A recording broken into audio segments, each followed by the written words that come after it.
check out our newest feature release. We now have floating signatures for both proposals and for estimates. So if you're curious what this feature is, well, let me tell you. Our CRM's latest update enhances the proposal and estimate system by allowing users to freely place signature elements absolutely anywhere within the document. Why it matters and how this is going to help you. This simple little update is going to allow business users to position signature elements anywhere on their document.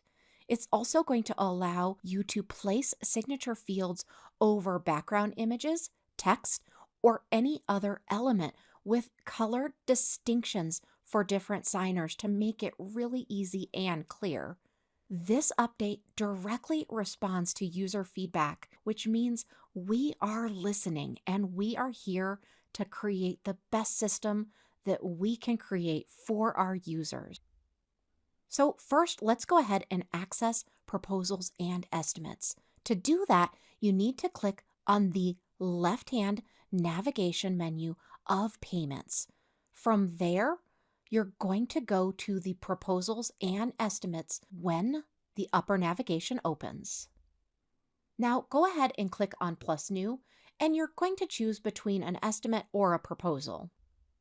Once you're in there, go ahead and click the plus button to add a signature element. So the plus button is actually allowing you to select from different elements.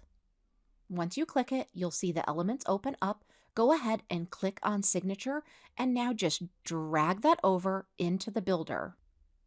One of the things you'll notice is that you can put it anywhere at this point. In order to edit that signature detail, I want you to go ahead and click on the Styles icon in the upper right-hand corner as shown on my screen. And then once you're in there, you're going to click the Option button.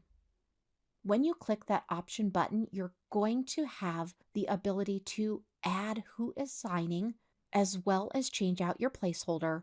Now don't forget to save. And just as a reminder, now we have different color distinctions as well, so that different users and different signers can actually have a different color indicator. We hope you enjoy this new feature. Let us know if you need any help at all.